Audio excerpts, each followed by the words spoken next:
So I'll be speaking to you using language because I can. This is one of these magical abilities that we humans have. We can transmit really complicated thoughts to one another.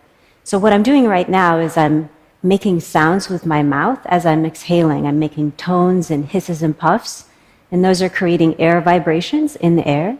Those air vibrations are traveling to you, they're hitting your eardrums, and then your brain takes those vibrations from your eardrums and transforms them into thoughts, I hope.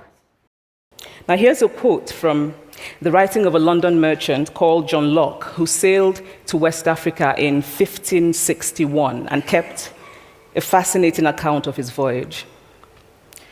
After referring to the black Africans as beasts who have no houses, he writes, "They are also people without heads, having their mouths and eyes in their breasts."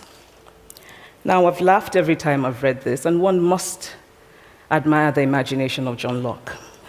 But what is important about his writing is that it represents the beginning of a tradition of telling African stories in the West, a tradition of sub-Saharan Africa as a place of negatives, of difference, of darkness, of people who, in the words of the wonderful poet Rudyard Kipling, are half devil, half child.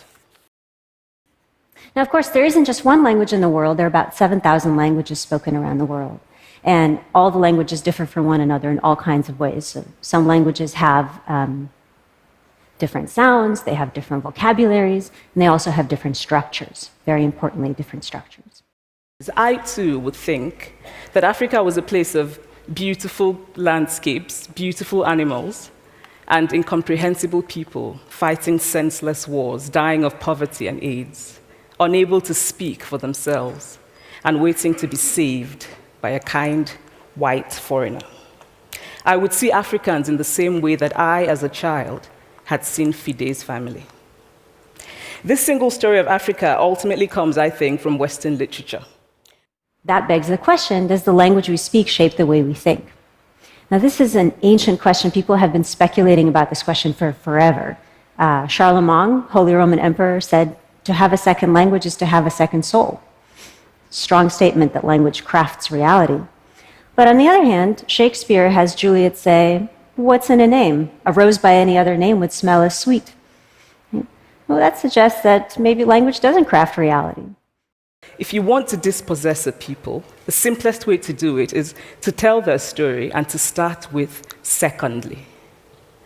Start the story with the arrows of the Native Americans and not with the arrival of the British, and you have an entirely different story. Start the story with the failure of the African state and not with the colonial creation of the African state, and you have an entirely different story. I can put a bizarre new idea in your mind right now. I could say, imagine a jellyfish waltzing in a library while thinking about quantum mechanics. Right?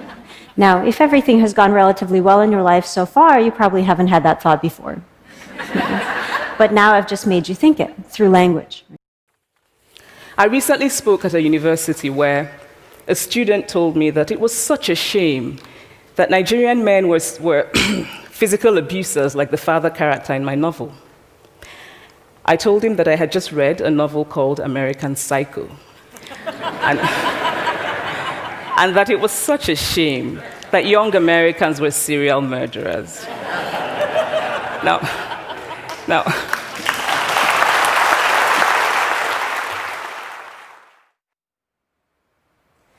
languages have all kinds of structural quirks. This is one of my favorites. Lots of languages have grammatical gender. So every noun gets assigned a gender, often masculine or feminine, and these genders differ across languages.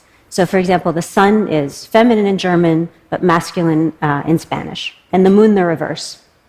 Could this actually have any consequence for how people think? Do German speakers think of the sun as somehow more female-like and the moon somehow more male-like?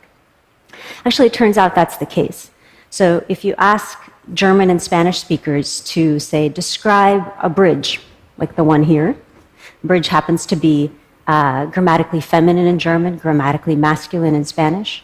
German speakers are more likely to say bridges are beautiful, elegant, these stereotypically feminine words, whereas Spanish speakers will be more likely to say they're strong or long, these masculine words.